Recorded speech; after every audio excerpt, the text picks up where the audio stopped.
तो चलो, तुम्हारी किस्मत में था, एक सब्जेक्ट और पढ़ लो तो एक और पढ़ लो।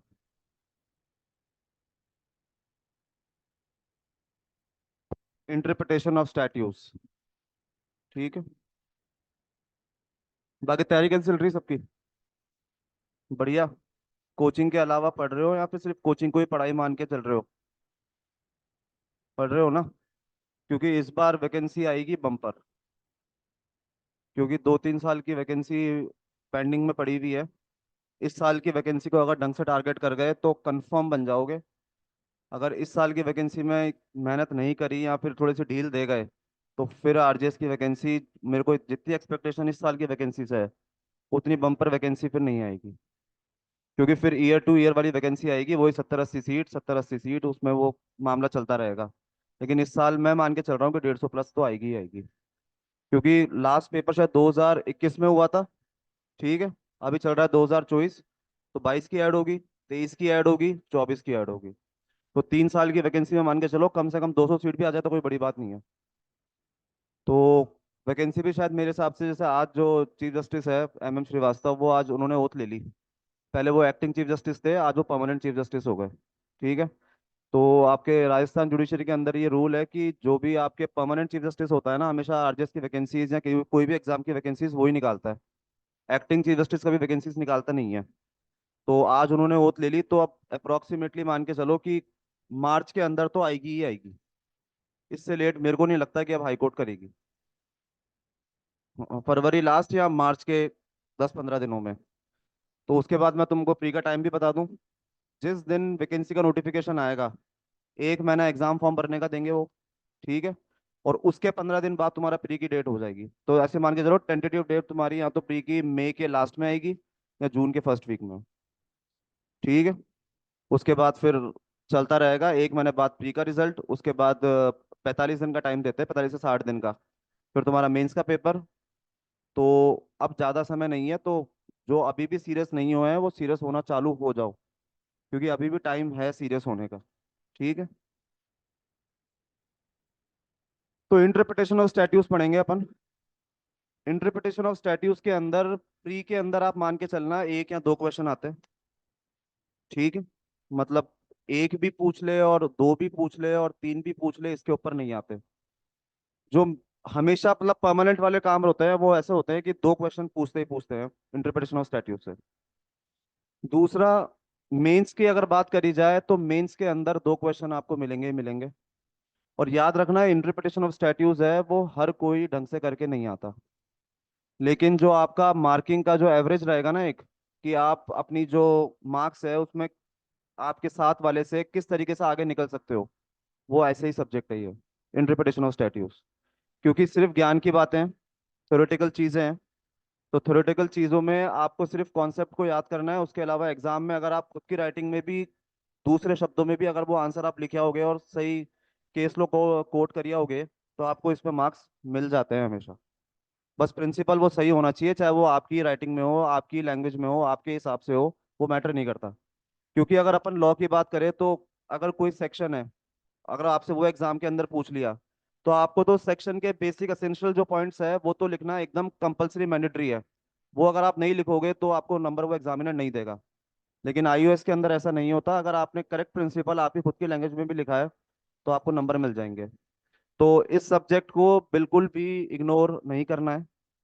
क्योंकि जनरली होता यही है कि आईओएस को सब ऊपर ऊपर से देख के जाते हैं कि हाँ थोड़ा बहुत देख जाते हैं, ज़्यादा तो क्या ही पढ़ना है इसको, ज़्यादा तो मेन फोकस लॉ पे ही रखो।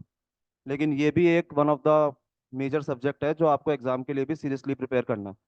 ठीक है। क्योंकि इसमें मार्क्स अच्छे मिलते हैं और जल्दी मिलते हैं। तो अगर आपके 3 नंबर का या 5 नंबर का भी क्वेश्चन आएगा और अगर आपने प्रॉपर आंसर भी लिख रखा है और एक केस लॉ भी कोट कर रखा है, तो याद रखना 3 में से 2 या ढाई तो वो देगा ही देगा। ठीक है। या 5 में से 4 तो वो देगा ही देगा। वहीं अगर आप कोई ढंग का लॉ का क्वेश्चन लिख के आओगे, तो वहां पे गारंटी नहीं है कि आपको 4 भी मिल जाए 5 में से। मर्जी है एग्जामिनर की, आपको ढाई में भी अटका दे वो, 3 में भी अटका दे, 2 में भी अटका दे। 4 तो तब है जब आपने कुछ एक्स्ट्रा ऑर्डिनरी लिख रखा है, उसको अंदर कुछ आंसर लिख रखा है। क्लियर है? तो आंसर ज्यादा अचीव करना इसमें बहुत इजी है, तो इसको ढंग से ही करके जाना। ये तो हो गई अपनी ज्ञान की बातें। अब आईओएस होता क्या है? नहीं, फुल फॉर्म तो पता है। वैसे क्या होता है?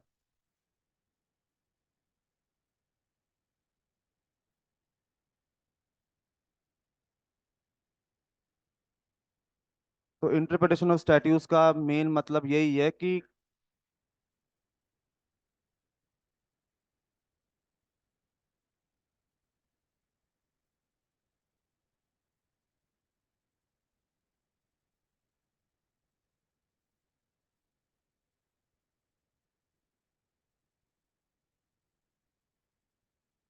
लेजिस्लेचर का जो ट्रू इंटेंशन है लॉ को बनाने के पीछे, वो क्या था, वो ही होता है आपका इंटरप्रिटेशन ऑफ स्टैट्यूज। अगर इसको आम भाषा में अगर अपन बात करें, तो लेजिस्लेचर ने लॉ कब बनाया होगा? आपके कई सारे लॉज हैं जो 100 साल पुराने हैं, कई सारे लॉज हैं जो 40 साल पुराने हैं, कई 50 साल पुराने हैं, कई 25 साल पुराने हैं। अब लेजिस्लेचर ने उस टाइम पे तो लॉ बनाया था।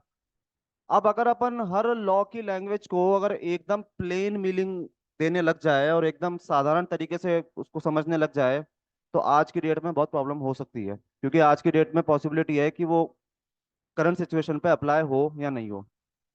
यहाँ अगर इसका छोटा सा एग्जांपल आपकी जिंदगी में देखा जाए, तो वो ये है कि कभी कभी दोस्तों में कभी ऐसे ऐसे अपन लाइन या शब्द बोल देते हैं ना, फिर अपन बाद में जाके समझाते हैं कि मेरे कहने का मतलब वो नहीं था, तो मेरे शब्दों पे मत जा, तो शब्दों के पीछे का भाव देख।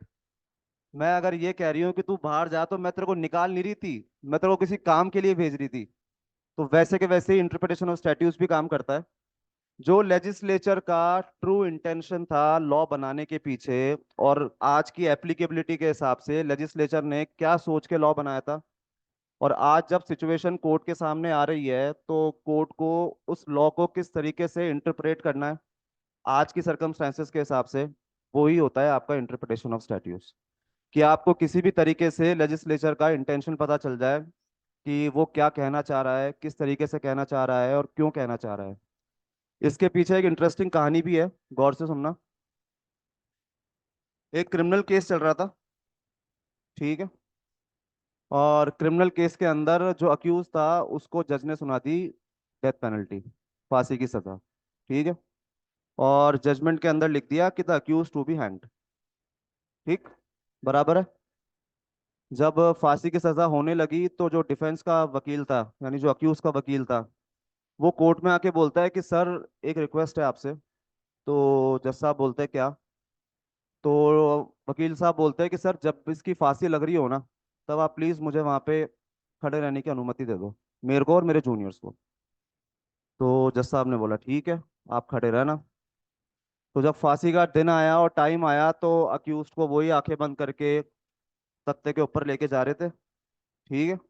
अक्यूज के हाथ वाथ बांध दिए, वो जो रस्सी होती है वो गले पर लटका दी। उतने में वकील साहब ने जूनियर्स को बोला कि फटाफट भाग के जाओ, ठीक है, धीरे से।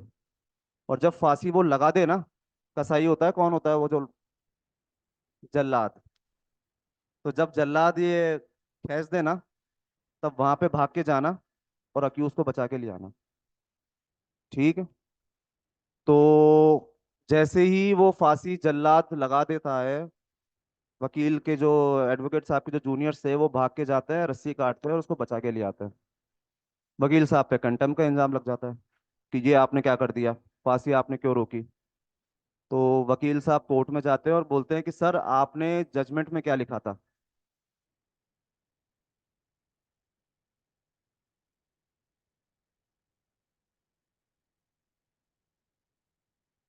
आपने लिखा था the accused to be hanged, और उसका अगर इंटरप्रिटेशन अगर अब करा जाए, तो उसको लटकाना था, आपने लटका दिया, उसके बाद हम बचाए या कुछ भी करें उससे क्या मतलब है? तो उसके बाद से अब जजमेंट में क्या लिखा जाता है कि the accused to be hanged.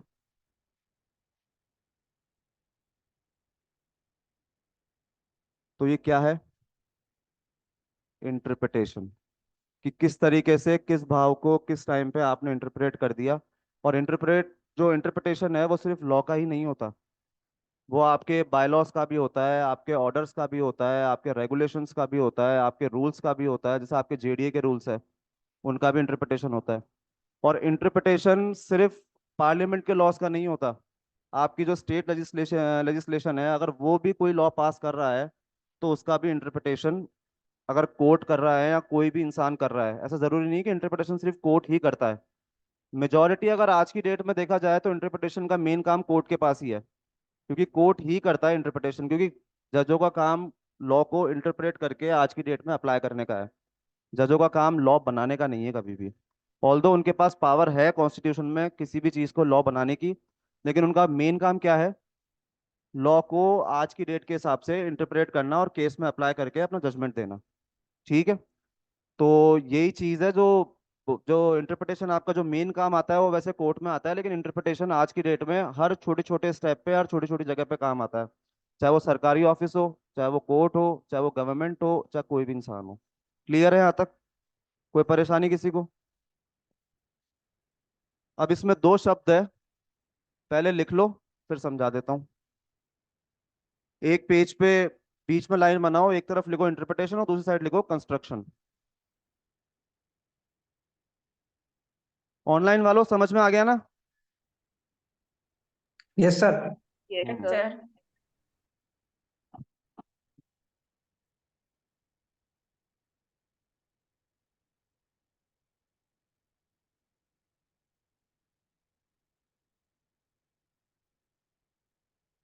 तो इंटरप्रिटेशन में लिखो it is a process adopted by court.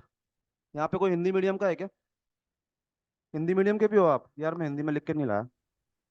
चलो फिर मैं आपको तो कल कुछ लिख के दे दूंगा, आप मैम से ले लेना। तो इंग्लिश में तो अभी लिख ही लो एक बार के लिए, तो थोड़ी ऐसे राइटिंग की प्रैक्टिस हो जाएगी। It is a process adopted by the court to determine the true meaning of the legislative provision.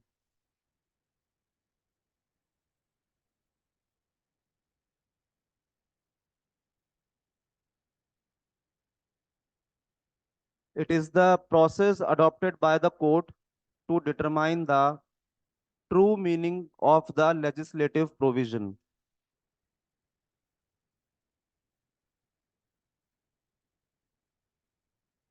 By interpretation, by interpretation, one can find out the by interpretation, one can find out the true sense of true sense of any form of word, true sense of any form of word in statute. अब आ जाओ construction पे। Construction पे लिखो it is the process by which court assign the meaning to the it is the process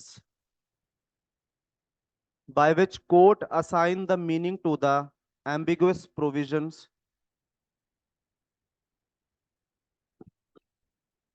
court assign meaning to the ambiguous provision which is beyond the letter of the law, which is beyond the letter of the law, for the purpose of for the purpose of for the purpose to resolve the inconsistency, for the purpose to resolve the inconsistency.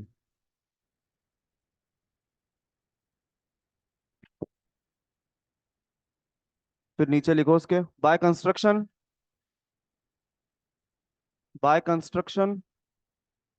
हाँ उसके नीचे ही one can find out the way one can find out the way to apply the meaning to the factual circumstances before court.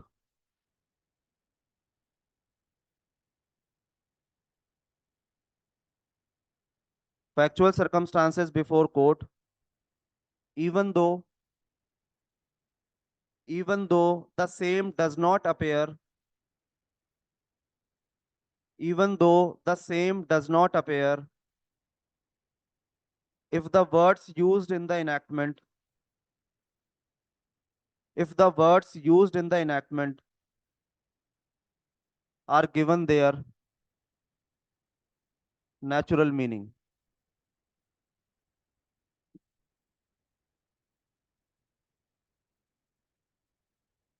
एक चीज मैं और बता दूं, जिनकी लिखने की स्पीड थोड़ी सी स्लो है, तो वो अपनी स्पीड पे अभी से ही काम करना चालू कर देना, क्योंकि बाद में आपको पता भी नहीं चलेगा और आपका मेंस कब के कब निमट जाएगा।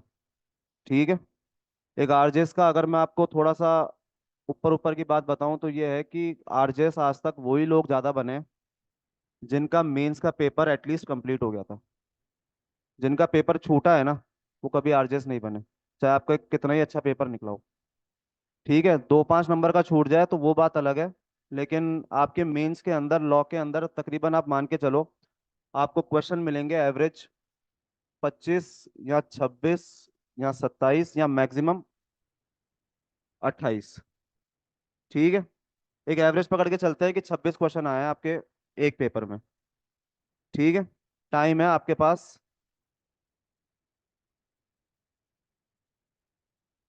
ठीक है, जिसके अंदर आपको करीब 8 एक क्वेश्चन तो मिलेंगे 3 नंबर के। ठीक, 5 या 6 क्वेश्चन मिलेंगे आपको 5 या 6 नंबर के। ठीक है, उसके अलावा दो तो आएंगे आपके जजमेंट राइटिंग। अगर आप सिविल में आओगे तो ऑर्डर राइटिंग और जजमेंट राइटिंग, और क्रिमिनल में आओगे तो उसमें भी 2 जजमेंट राइटिंग आपको मिलेगी ही मिलेगी। ठीक है, और इसके अलावा थोड़े बड़े क्वेश्चंस और होते हैं 8 नंबर के या फिर किसी भी 7 नंबर के, जिसके भी आ गए। तो तकरीबन तकरीबन मान के चले तो आपको 3 नंबर के क्वेश्चन में 2 या 2.5 मिनट से ऊपर नहीं दे सकते आप। मैं ये नहीं कह रहा देना नहीं है, आपके पास देने का टाइम ही नहीं है। जजमेंट राइटिंग कम से कम आपका टाइम खाएगी 40 से 45 मिनट, वो भी तब जब आपकी प्रैक्टिस हो। अगर आप वहां जाके पहली बार जजमेंट राइटिंग को ड्राफ्ट कर रहे हो तो कम से कम मान के चलना 1.25 घंटा, अगर आप एक्सपेरिमेंट बेसिस पे मेंस का एग्जाम देने जा रहे हो तो। ठीक है, जो 6 नंबर के क्वेश्चन है वो कम से कम आपका टाइम लेंगे 7 से 8 मिनट। तो अगर इतना टाइम अगर आप कैलकुलेट करोगे तो आप मेंस का पेपर कंप्लीट नहीं कर पाओगे। ठीक है, मैं डरा डरा नहीं रहा, मैं आपको अभी से ही बता रहा हूँ कि आपके साथ मेंस में क्या होने वाला है। क्योंकि वो 3 घंटे इतना रैपिडली निकलेंगे और इतना फास्ट निकलेंगे कि आपको पलक झपकते ही पता भी नहीं चलेगा कि वो 3 घंटे गए का। क्योंकि शुरू के 1.5 घंटे अपनी आदत होती है कि अपन थोड़े से स्लो चलते हैं। ठीक है, बढ़िया बढ़िया लिखने की कोशिश करते हैं कि इस आंसर में तो मैं 2 केस लॉ और डाल दूं, बढ़िया हाइलाइटर भी लिख दूं, बढ़िया पेंसिल से लाइन भी खींच दूं। मेरे हिसाब से तो जो मेंस का पेपर आपका चेक होता है ना, जो एग्जामिनर चेक करता है ना, वो क्वेश्चन नंबर 1 से ही चेक करता है। तो पेपर खोलते ही आप तो चालू हो जाओ।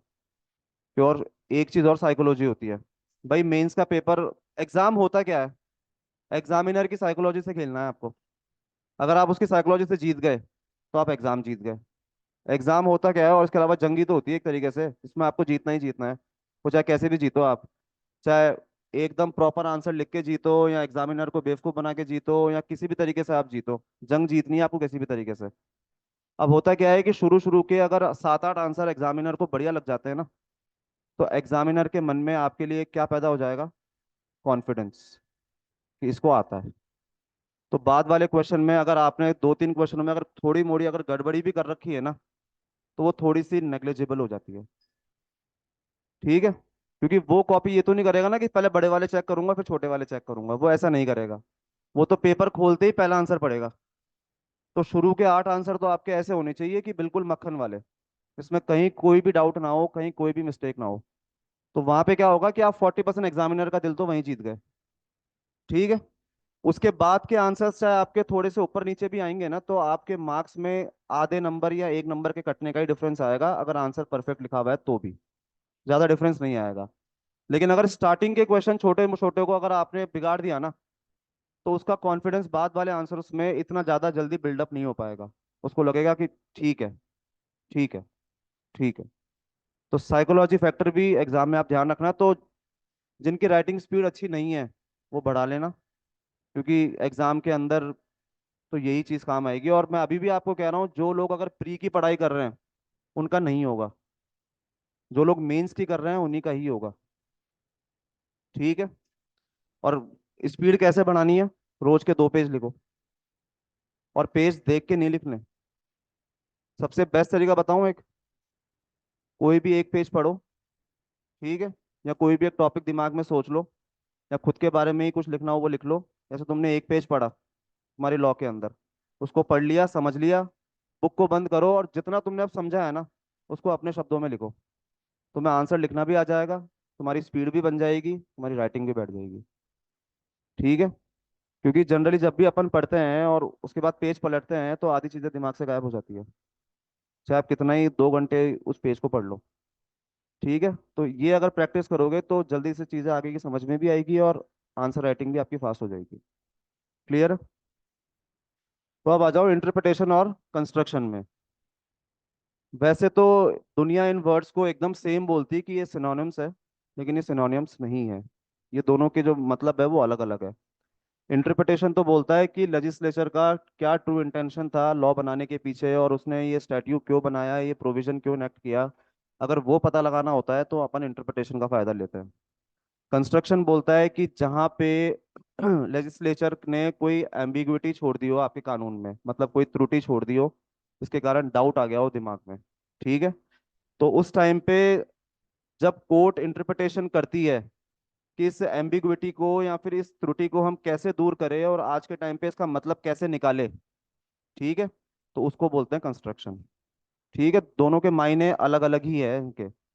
इंटरप्रिटेशन में क्या बताया, जहां पे आपको लेजिस्लेचर का ट्रू इंटेंशन फाइंड आउट करना होता है, और कंस्ट्रक्शन में जहां पे दो या दो से ज्यादा मतलब निकल के बाहर आ रहे हैं, या कोई बहुत बड़ी एम्बिग्विटी आ रही है, तो उसको आज की डेट के हिसाब से इंटरप्रेट करना। जैसे कई सेक्शंस के अंदर वर्ड स्पेसिफिकली मेंशन दे रखा होता है शाल, तो शाल का मतलब अपन क्या समझते हैं कि ये तो करना ही पड़ेगा, लेकिन कई केसेस के अंदर कोर्ट ने उसको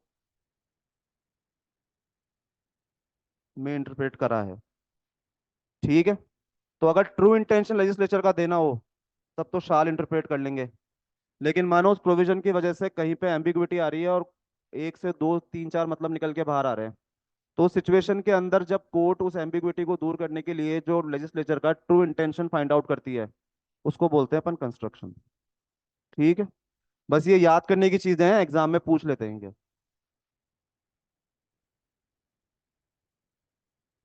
यहाँ तक किसी को कोई डाउट?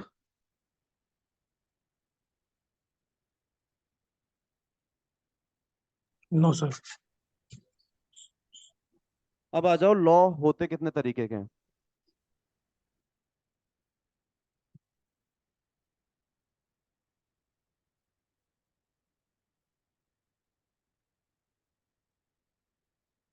एक तो होता है आपका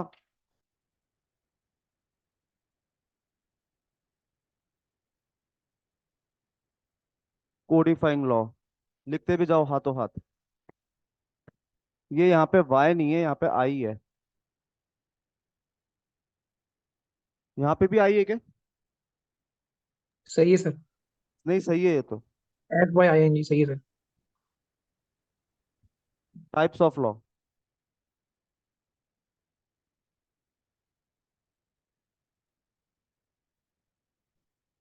इसमें लिख लो the code contains the,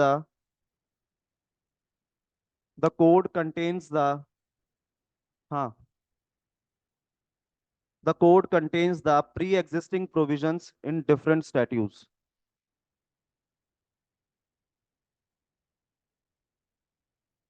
the code contains the pre existing provisions in different statutes, और डिफरेंट स्टैट्यूट्स के बाद ऐड ऑन कर लेना प्लस बना के, common law, plus common law, और कॉमन लॉ के बगल में लिखना ब्रैकेट्स के अंदर जज मेड लॉ।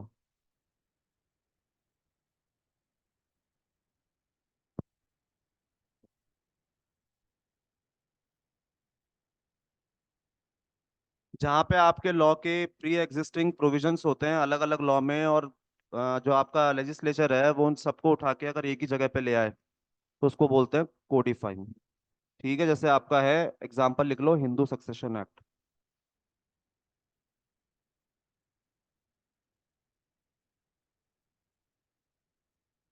इसका मतलब ये हुआ कि पहले आपका कोई कस्टम चल रहा था, ठीक है, कुछ कुछ जगह पे लॉ भी बने हुए थे, प्रॉपर लॉ नहीं थे। अब आपके लेजिस्लेचर ने क्या करा, उन सब चीज़ों को एक जगह पे उठाया और लॉ बना के पेश कर दिया।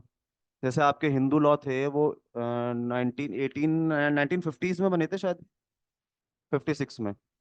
अब उससे पहले क्या था, सब कस्टमरी फॉर्म में चल रहा था कि शादियां कैसे होगी, सक्सेशन कैसे होगा, और बाकी इनहेरिटेंस कैसे होगी, सारी चीजें। अब आपके पार्लियामेंट ने क्या करा, उन सारे लॉज को जो अलग अलग जगहों पे थे या फिर जो कस्टमरी फॉर्म में थे, उन सबको उठा के एक प्रॉपर लॉ इनेक्ट कर दिया और आपके सामने पेश कर दिया। तो अगर ऐसी कोई सिचुएशन होती है तो उसको अपन बोलते हैं कोडिफाइंग स्टैट्यूट्स। ठीक है। जैसे आपके 1859 से पहले कोई भी सिविल लॉ नहीं था, एक नॉर्मल सा ही लॉ था। आपके सीपीसी कब आई? 1909। ठीक है। तो जो पहले सिविल के जितने भी प्रिंसिपल्स, जितने भी रूल्स जो पहले चल रहे थे, उसको 1909 में कोडिफाई करा है। ठीक है। कोडिफाई करने का मतलब है किसी भी रूल को, किसी भी कस्टम को लॉ के कपड़े पहना देना, कि आज से ये चीज लॉ में है, जो पहले चलती भी आ रही थी लेकिन आज ये एक जगह पे बन के इसको हम लॉ बोल रहे हैं। ठीक है, तो उसको बोलते हैं अपन कोडिफाइंग स्टैट्यूट्स। नेक्स्ट लिखो कंसोलिडेटिंग स्टैट्यू।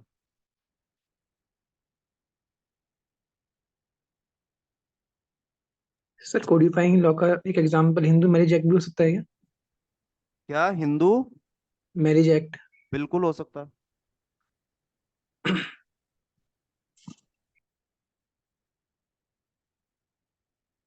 कंसोलिडेटिंग लॉ में, स्टैट्यू में लिखो, it consolidates the law, it consolidates the law at one particular, नहीं नहीं, it consolidates the law on a particular subject, it consolidates the law on a particular subject at one place.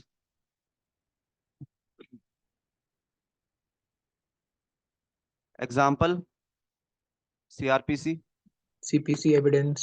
CPC, evidence. अगर आप कोई भी law खोलोगे तो law के जो पहला पेज होता है उसके नीचे क्या होता है, an act to amend and consolidate all the laws relating to this this this this this.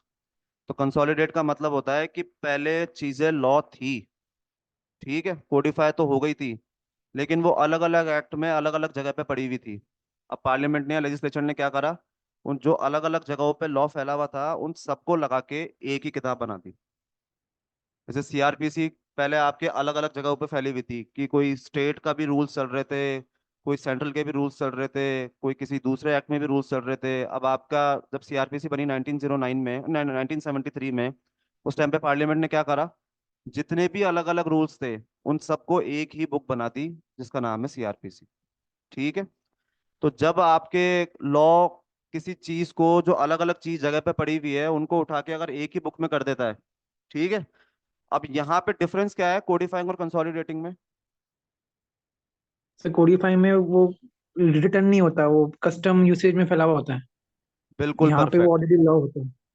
बिल्कुल परफेक्ट। यहाँ पे तो पहले से ही वो चीजें लॉ थी, बस आपने करा क्या, उनको वहां से उठा के एक किताब के अंदर बना दिया और ये लॉ बना के पेश कर दिया। ठीक है, तो ऐसी कोई चीज होती है उसको अपन क्या बोलेंगे, कंसोलिडेटिंग स्टैट्यूट्स। इसका बेस्ट एग्जांपल आपके सीआरपीसी और सीपीसी, ये सब आप देख ही रहे हो कि आपके पास आज क्रिमिनल प्रोसीजर है वो एक ही बुक के अंदर है, आपको अलग अलग जगह पे देखना नहीं पड़ता कि पुलिस की इन्वेस्टिगेशन कैसे होगी, अरेस्ट की पावर क्या है, ट्रायल कैसे चलेगी, कोर्ट की पावर्स क्या है। क्लियर है? इसके बाद लिखो डिक्लेरेटरी स्टैट्यू।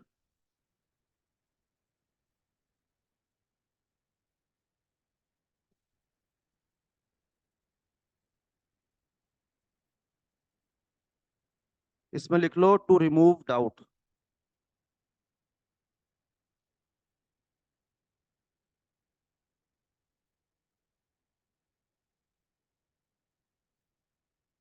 अब डिक्लेरेटरी स्टैट्यू में ज्यादा दिमाग लगाने की इतनी कोई आवश्यकता नहीं है, उसमें सिर्फ इतना सा ही है कि जब भी लॉ के अंदर कोई भी डाउट होता है या लेजिस्लेचर को किसी लॉ को क्लैरिफाई करना होता है, ठीक है, और वो उस क्लैरिफाई करने के बाद अगर अमेंडमेंट करके कोई भी प्रोविजन को इंट्रोड्यूस कर रही है या फिर उसकी पोजीशन को चेंज कर रही है, तो उसको अपन बोलते हैं डिक्लेरेटरी स्टैट्यू। ठीक है। इसके बाद आ जाओ रेमेडियल स्टैट्यू।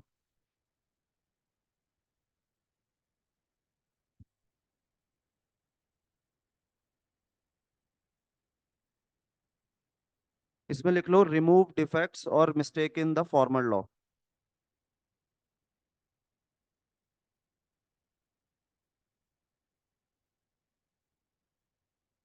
रिमूव डिफेक्ट और mistake in the formal law. अब आपके भारत में रेमेडियल स्टैट्यूज कौन से होते हैं जो किसी भी इंसान को कोई ना कोई रेमेडी प्रोवाइड कर रहे हो? कोई भी लॉ अगर आपको दिख रहा है जहाँ पे वो किसी चीज की रेमेडी दे रहा है लोगों को, तो वो होते हैं रेमेडियल स्टैट्यूज। कौन से हो गए? जैसे जैसे maternity benefit laws, maternity labour law. Benefit act. Maternity benefit act में क्या बना दिया प्रोविजन कि जब भी कोई मैटरनिटी मतलब कोई प्रेगनेंसी के टाइम पे होगी तो उसको एक पर्टिकुलर टाइम उसमें दे रखा है, एग्जैक्टली मुझे पता नहीं है, कि उस टाइम पे वो चाहे तो लीव ले सकती है अपने काम से, अपने एम्प्लॉयमेंट से। और ये कंपल्शन कर दिया हर एम्प्लॉयर को कि आपको देनी ही पड़ेगी, आप मना नहीं कर सकते या उस टाइम पे नौकरी से नहीं निकाल सकते। इसके अलावा वर्कमैन कॉम्पनसेशन एक्ट। अगर लेबर आप लॉज। किसी को काम पे निकाल रहे हो तो आपको उसको पैसे वैसे देने पड़ेंगे। ठीक है। तो जितने भी स्टैट्यू के अंदर अगर लॉ का जो मेन मोटिव है वो ये है कि आपको किसी भी तरीके से कोई रेमेडी मिले, तो उसको अपन बोलते हैं रेमेडियल स्टैट्यू। और इसी का ऑपोजिट क्या होगा?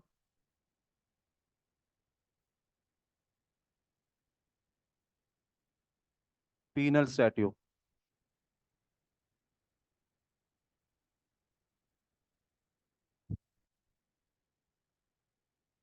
पीनल स्टैट्यू में नाम से ही समझ में आ गया होगा, जब लॉ का जो मेन मोटिव है वो क्या है, किसी चीज को लेके पनिश करना। ठीक है। इंडियन पीनल कोड, इसमें मत जाना कि इसमें पीनल लिखा हुआ है तो यही पीनल होगा।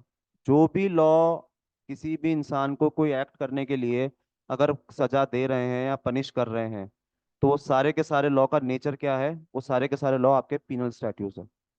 अब चाहे वो आर्म्स एक्ट हो, चाहे वो आईपीसी हो, चाहे वो कोई सा भी एक्ट हो आपका, सारे ले सर लो आप। सर हाँ। मतलब कोई चाहे कितनी पनिशमेंट दे रखी हो, चाहे दो तीन सेक्शन ही क्यों ना हो पूरे एक्ट के अंदर, तो भी। डिपेंड करता है कि उस टोटल एक्ट का नेचर क्या है। अपन को यहाँ पे सिर्फ ये नहीं देखनी है कि सिर्फ पनिशमेंट अगर दो तीन सेक्शन ही दे रहे हो तो पीनल है। अगर वो दो प्रोविजन आपको दे रखे हैं तो वो पीनल है, लेकिन वो पूरा एक्ट पीनल नहीं हो सकता। जैसे आपके वर्कमैन कॉम्पनसेशन एक्ट के अंदर, अब लॉ का मेन ऑब्जेक्ट क्या है उसके अंदर? बेनिफिट देना पब्लिक के लिए। बेनिफिट देना पब्लिक को। अब अगर कोई आदमी उसका उल्लंघन कर रहा है या कोई आदमी उसको वायलेट कर रहा है तो लॉ उसको पनिश तो करेगा ही करेगा। तो इसका मतलब ये तो हुआ नहीं ना कि वो पूरा का पूरा एक्ट ही पीनल हो गया। पीनल तो वही एक्ट होगा जहाँ पे कंप्लीट तरीके से अगर अपन एक्ट को देख पा रहे हैं तो उसके अंदर पूरे के पूरे लॉ का ऑब्जेक्ट किसी पर्टिकुलर चीज को रोकने का है या पर्टिकुलर चीज को प्रोहिबिट करने का है, और जिसमें सजाएं कंप्लीट दे रखी है, उसी को ही अपन बोलेंगे पीनल। जिसका बेस्ट एग्जांपल आईपीसी है, या आपके कोई भी आर्म्स एक्ट हो गया, या आपके एनडीपीएस एक्ट हो गया। ठीक है। ये है कंप्लीट तरीके से पीनल प्रोविजंस। यस। इसके बाद आ जाओ enabling statutes.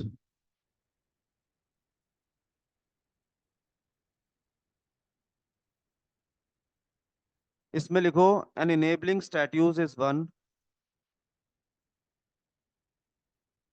An enabling statute is one which enlarges the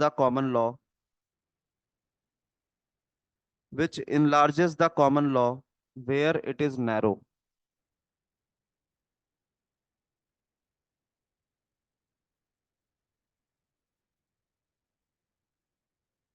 अब इनेबलिंग स्टैट्यूज कौन से हो सकते हैं? इनेबलिंग स्टैट्यूज का मतलब होता है कि जहाँ पे लेजिस्लेचर कोई ऐसा लॉ बना रहा है जहाँ पे उसने लॉ का स्कोप ही एक्सपेंड कर दिया, और जहाँ पे आपको अधिकार दे दिया कि आपके पास अधिकार है उस लॉ के अंदर अपने अधिकार का फायदा लेने के लिए। जैसे कंज्यूमर प्रोटेक्शन एक्ट आपको इनेबल करा है कि नहीं करा है कि अगर आपके पास कोई भी डिफेक्टेड चीज आ जाए तो आप क्या कर सकते हो? तो जहाँ पे लोगों को इनेबल कर दिया किसी पर्टिकुलर चीज के लिए, तो वो सारे के सारे होते हैं इनेबलिंग स्टैट्यूट्स। जैसे अभी आपके बुलेट ट्रेन का काम चलेगा या आपके हाईवेज बनते हैं, तो उसमें कंपलसरी एक्विजिशन करती है गवर्नमेंट लैंड का। तो वो जो एक्ट बनता है आपके कंपलसरी एक्विजिशन एक्ट, वो क्या है? वो इनेबलिंग आपका स्टैट्यू है जहाँ पे गवर्नमेंट अपने आप को इनेबल कर रही है कि वो जिसकी लैंड चाहे एक्वायर कर सकती है on paying off certain amount of compensation. ठीक है। तो जिस किसी भी एक्ट के अंदर कोई भी इंसान अगर इनेबल हो रहा है और जहाँ पे लॉ का जो दायरा है वो एकदम ब्रॉड होके बढ़ रहा है, उन सबको अपन बोलेंगे इनेबलिंग स्टैट्यूट्स। ठीक है, क्लियर है? कोई परेशानी? और इसी का उल्टा क्या होगा? Disabling. Disabling statutes. Repealing start.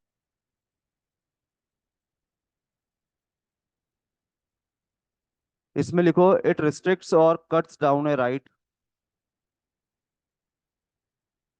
It restricts और cuts down a right conferred by the common law। इसका एग्जाम्पल क्या होगा? Section 144 of CrPC. अपन तो स्टैट्यू की बात कर रहे हैं ना, प्रोविजन की नहीं। स्टैट्यू बताओ।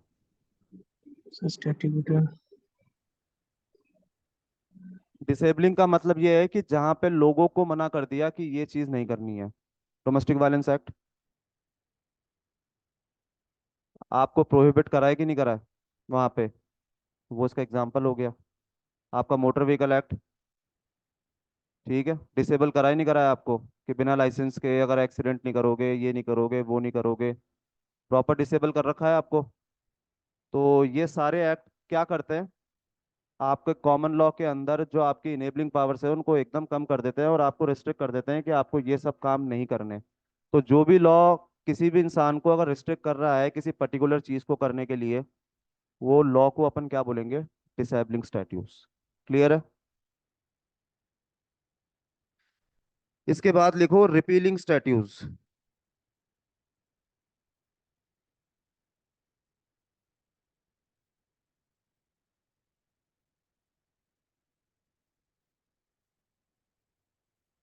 ये बताने की आवश्यकता है रिपीलिंग की। जो भी लॉ किसी लॉ को रिपील करके कोई नया लॉ बना रहा है तो उसको अपन रिपीलिंग स्टैट्यूट्स बोलेंगे। इसमें फिर भी लिखना हो तो लिख लो, विच रिपील्स एन अर्लियर स्टैट्यूट्स।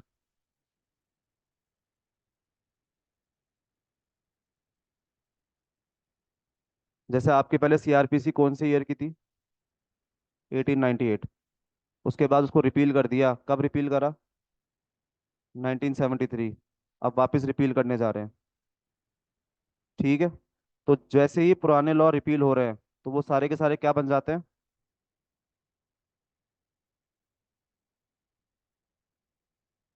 सर इसको रिपील बोलेंगे या फिर अमेंड बोलेंगे कि सीआरपीसी अमेंड कर दी? नहीं, अमेंड नहीं करी, रिपील कर दी, क्योंकि पूरा का पूरा एक्ट ही खत्म कर दिया। अमेंडिंग तो तब होती है जब एक्ट के आपने एक या दो या पांच प्रोविजंस को छेड़ा हो, उनमें कुछ ना कुछ चीजें चेंज करी हो। यहाँ पे अगर आपने पूरा का पूरा एक्ट ही बदल दिया तो वो तो पुराना वाला तो आपने रिपील ही कर दिया ना एक तरीके से। Okay sales sir. Of good act 1930 में बना था। हम्म। वो कॉन्ट्रैक्ट एक्ट से रिपील हो गया था और उसका एक नया एक्ट बन गया था। हाँ। Yes sir. और लास्ट लिखो इसमें वैलिडेटिंग स्टैट्यूज।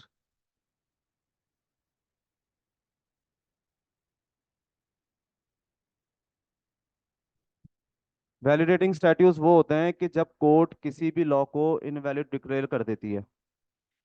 ठीक है, इनवैलिड। ठीक है, कोर्ट ने बोला कि ये जो लॉ है वो आज की डेट में इनवैलिड है। पहले समझ लो एक बार। कोर्ट ने बोला कि ये जो लॉ है वो आज की डेट में इनवैलिड है, और लेजिस्लेचर ने उसी को ही ओवररूल कर दिया। तो अगर आपने कभी लॉ पढ़े हो तो कई कई लॉज के अंदर जो सेक्शन की शुरुआत होती है वो इस तरीके से होती है, notwithstanding anything return in any order judgment decree of the court, this shall be applicable. तो वो जो चीज़ है notwithstanding anything contained in any judgment decree और ऑर्डर, वो क्या है? वो वैलिडेटिंग स्टैट्यूट है। ठीक है, तो वो जैसे ही आप कहीं देख लो ना तो समझ जाना कि यहाँ पे कोर्ट ने इसको इनवैलिडेट डिक्लेयर कर रखा था, लेकिन लेजिस्लेचर ने, पार्लियामेंट ने इसको वापस वैलिड डिक्लेयर कर दिया। ठीक है। तो जब भी पार्लियामेंट कोर्ट के किसी ऑर्डर को ओवररूल करके लॉ में वापस से कोई कंसिस्टेंसी ला रही है तो उसको अपन बोलेंगे वैलिडेटिंग स्टैट्यूट, कि कोई चीज को वैलिड कर देना। क्लियर है?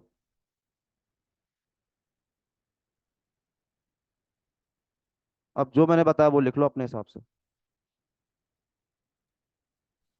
सर।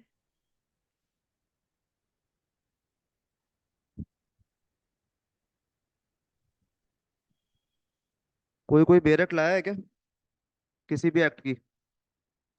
Yes sir. ठीक है। नहीं, ऑनलाइन वाले तो घर पे ही है, उनके पास तो होगी ही होगी। मैं तो ऑफलाइन वालों की परवाह कर रहा था। सर एक डाउट तो था ऊपर मेरा। हेडिंग डालो, internal aids of interpretation. Sir, हाँ। जैसे कोई लॉ अनकॉन्स्टिट्यूशनल डिक्लेयर होता है तो वो किस, अनकॉन्स्टिट्यूशनल, हाँ, किसने हाँ तो डिक्लेयर वो करा? इनमें कोर्ट ने। किस में आता है? हाँ हाँ सर, कोर्ट ही करेगा ना कॉन्स्टिट्यूशनल। हाँ हाँ हाँ।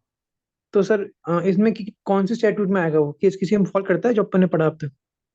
देखो, कोर्ट अगर अनकॉन्स्टिट्यूशनल जब किसी लॉ को डिक्लेयर कर देता है तो वो उस टाइम पे तो वो ऑपरेटिव होना बंद हो जाता है। हाँ। लेकिन वो कंप्लीटली ऑपरेटिव तभी होता है जब उसको लेजिस्लेचर रेटिफाई कर दे। ठीक है, लेजिस्लेचर कोई लॉ की पोजीशन में चेंज ला दे। जैसे मैं आपको एक बेस्ट एग्जांपल देता हूँ, जो आपने डोमेस्टिक वायलेंस एक्ट आपने पढ़ रखा है। Yes sir.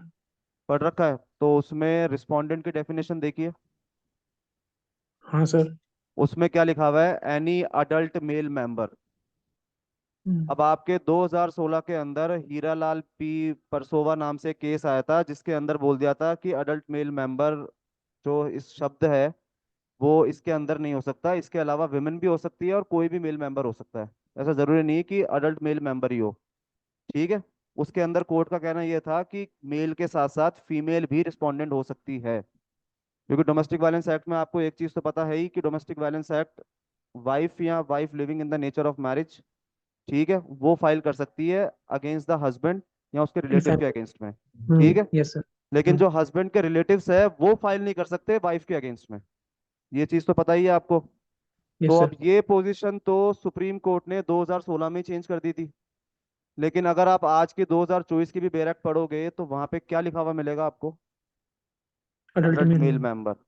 तो बस यही है कि अगर कोई अनकॉन्स्टिट्यूशनल डिक्लेयर हो जाती है तो वो ऑपरेटिव तो हो जाती है, कि ठीक है आज के बाद से कोर्ट इसको फॉलो नहीं करेगा, लेकिन वो कंप्लीटली चेंज तभी होगी जब पार्लियामेंट उसके अंदर अमेंड करके लॉज के अंदर चेंज कर देगा। क्लियर है? तो सर आप बोल रहे कि सुप्रीम कोर्ट कोई भी लॉ पास करता है तो उसको पहले पार्लियामेंट रेक्टिफाई करता है तभी वो एप्लीकेबल पार्लियामेंट होता है? रेटिफाई करेगा, उसके बाद ही वो आपके लॉ में ऑपरेटिव होगी। सर ओके एक सर। डाउट था मेरा। हाँ जी। सर जो नॉन ऑब्स्टेंट क्लॉज हम पढ़ते हैं नॉन उनको किस ऑब्स्टेंटिव क्लॉज, कैटेगरी? हाँ। सर सर उनको किसके अंदर रखेंगे?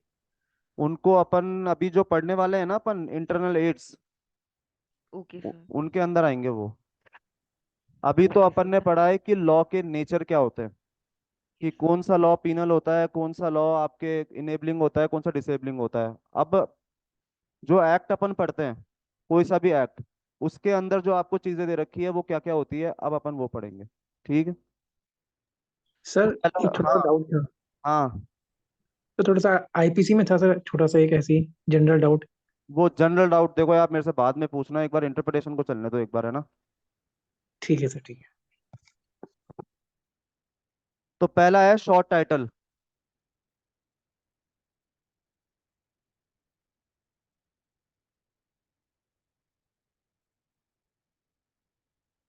इसके आगे लिख लो, it is only for the purpose of reference and identification.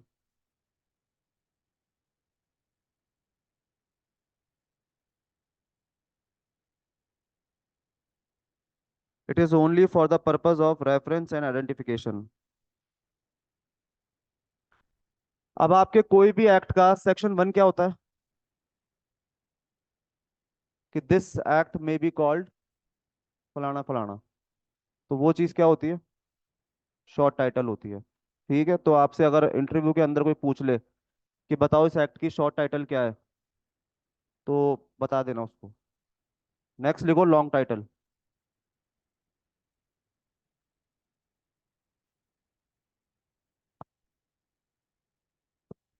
अब लॉन्ग टाइटल क्या होती है? प्रियम्बल और लॉन्ग टाइटल, मतलब पहले तो अपन कहते थे इसको प्रियम्बल, आज अपन कहते हैं लॉन्ग टाइटल। क्यों कहते हैं? क्योंकि आज के एक्ट्स में प्रियम्बल आना बंद हो गए। आपको प्रियम्बल ज्यादा से ज्यादा 2 या 3 एक्ट में मिलेंगे, जैसे आपकी एक तो हो गई कॉन्स्टिट्यूशन। ठीक है। और कौन से एक्ट में प्रियम्बल है आपके? एविडेंस। एविडेंस एक्ट में प्रीएम्बल है। तो ये दो तीन एक्ट ही है जहाँ पे आपको प्रीएम्बल मिलेंगे। बाकी आपको आज की डेट में जितने भी एक्ट है वहाँ पे सबके सब की जगह पे एक ही चीज़ मिलेगी, जिसका लॉन्ग टाइटल हर एक्ट का क्या बोलता है? An act to consolidate and amend. वो चीज़ क्या है? उस चीज़ को अपन कहते हैं लॉन्ग टाइटल। ठीक है। तो इसमें लिख लेना, it only provides general idea regarding the statute.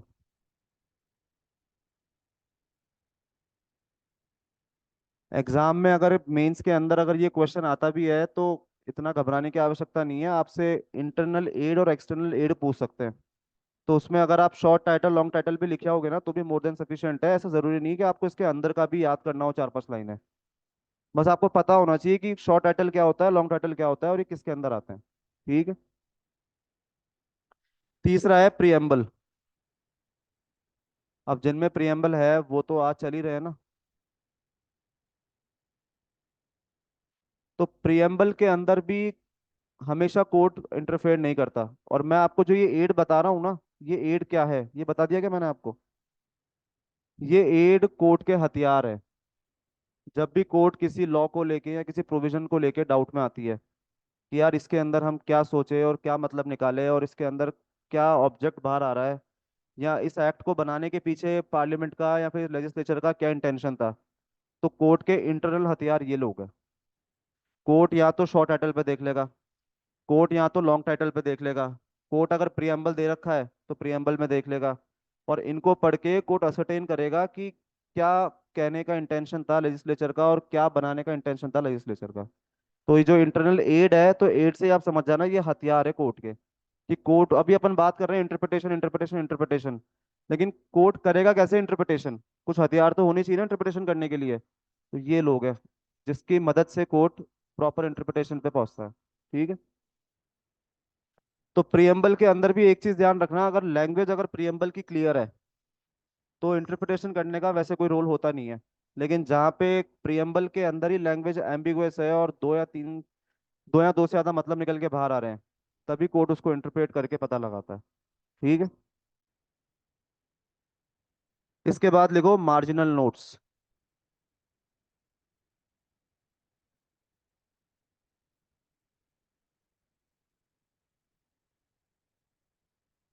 इसमें लिख लो, it is inserted at the side of the section. It is inserted at the side of the section but they are not part of the statute. But they are not part of the statute. Star लगा के लिख लो, it is inserted by drafter and not legislature.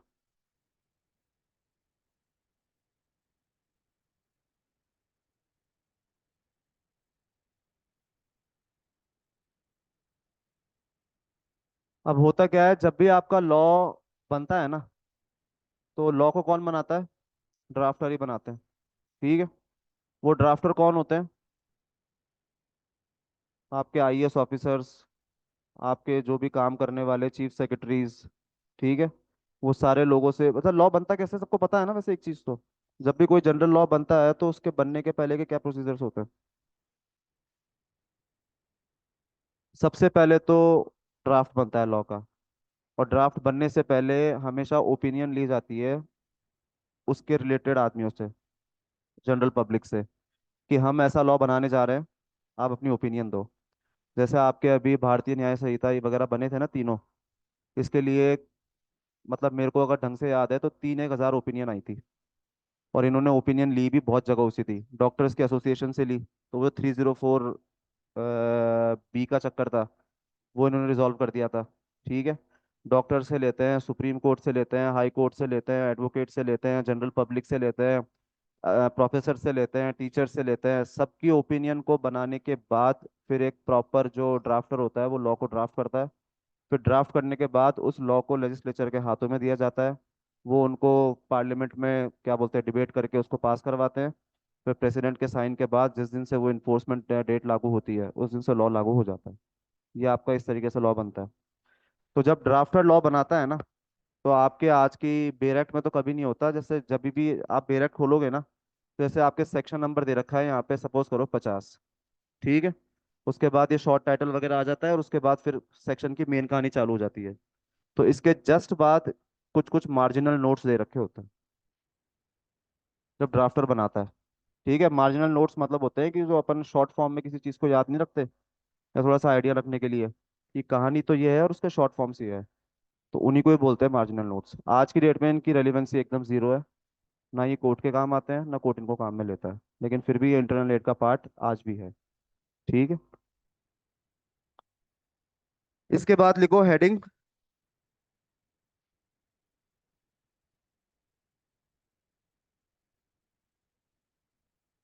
इसमें लिखो it is prefixed to section. It is prefixed to the sections और a group of sections.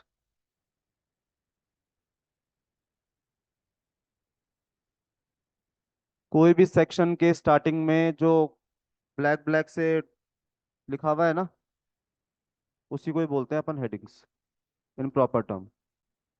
ठीक है। कोई भी सेक्शन पढ़ते हैं तो पहले उसके बारे में हेडिंग होती ही नहीं होती है, उसके बाद सेक्शन चालू होता है, चाहे किसी भी लैंग्वेज से चालू हो। हाँ, वैसे ही होगा ये भी।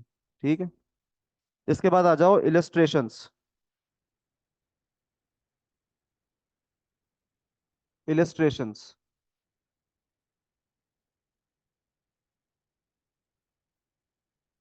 इलस्ट्रेशन आपको पता ही है, हर सेक्शन के नीचे दे रखे होते हैं। अब इसमें जो पढ़ने की चीज़ है वो ये है कि जब कभी भी लड़ाई होगी सेक्शन वर्सेस इलस्ट्रेशन, तो कौन जीतेगा?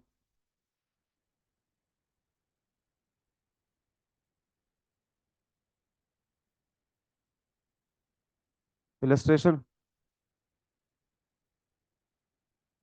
तो जब भी कोई भी रेपिग्नेंसी आ रही है, या कोई भी डाउट आ रहा है, या किसी भी चीज़ की कोई भी एम्बिग्विटी आ रही है, सेक्शन तो कह रहा है एक कहानी, इलस्ट्रेशन कह रहा है उसकी एकदम ऑपोजिट बातें, तो हमेशा सेक्शन ही जीतेगा। ठीक है। होने में हो जाए, या क्या पता पहले ऐसा हुआ भी हो कभी। नहीं, वो इलस्ट्रेशन तो एकदम परफेक्ट है।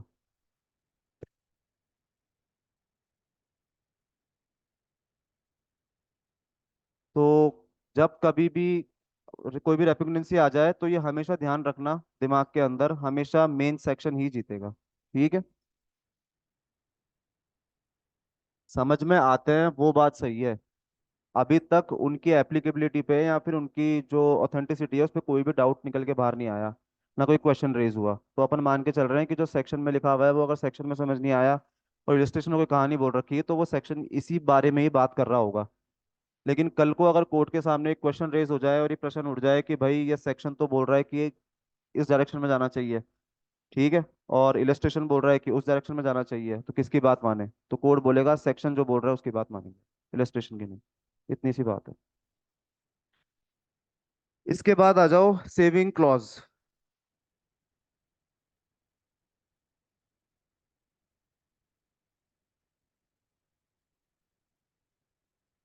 जब भी कोई आप एक्ट पढ़ते हो तो सेक्शन 3 या 4 या 5 हमेशा इसी में रहता है, एक सेविंग क्लॉज दिया हुआ होता है हमेशा।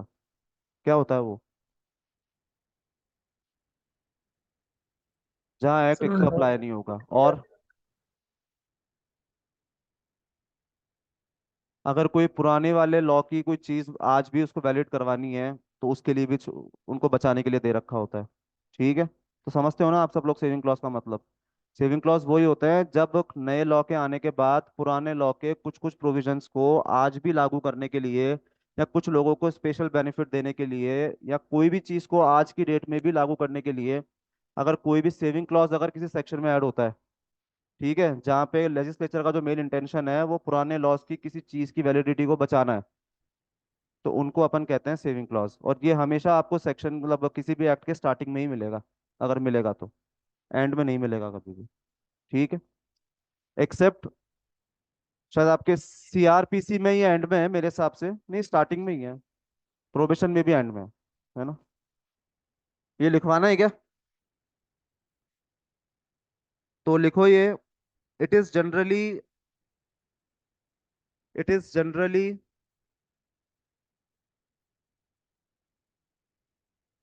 affixed in the case of repeal.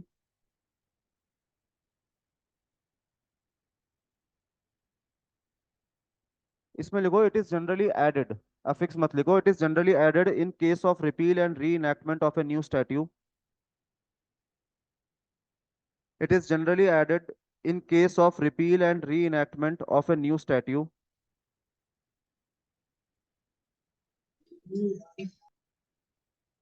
It is inserted in the repealing statute.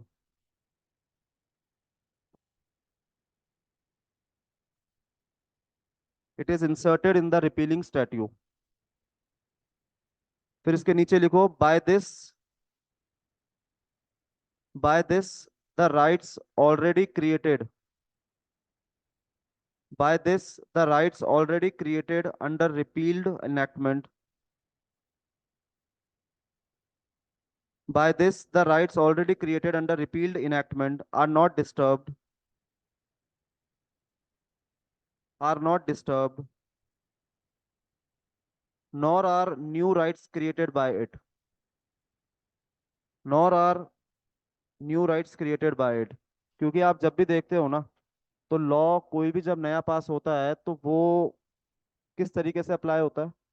Retrospectively होता है या प्रोस्पेक्टिवली होता है? क्रिमिनल लॉ कब होता है? क्रिमिनल लॉ कभी भी प्रोस्पेक्टिव इनेक्ट होता है तो वो प्रोस्पेक्टिवली अप्लाई होता है या रेट्रोस्पेक्टिवली अप्लाई होता है? Say prospectively. प्रोस्पेक्टिवली अप्लाई होता है. तो उन्हीं सब चीजों को बचाने के लिए सेविंग क्लॉज जोड़ा जाता है कि ये चीज जो है पहले वाले लोगों पे भी वैसे के वैसे ही लागू रहे, जो इस चीज से पहले ही आ चुके हैं. ठीक है. दो तीन चीजें और है इसमें, वो मैं कल बता दूंगा. आज का जितना पढ़ा है समझ में आ गया? Yes, sir. ऑनलाइन में क्लियर है? Yes sir. Yes, okay, sir. Thank you.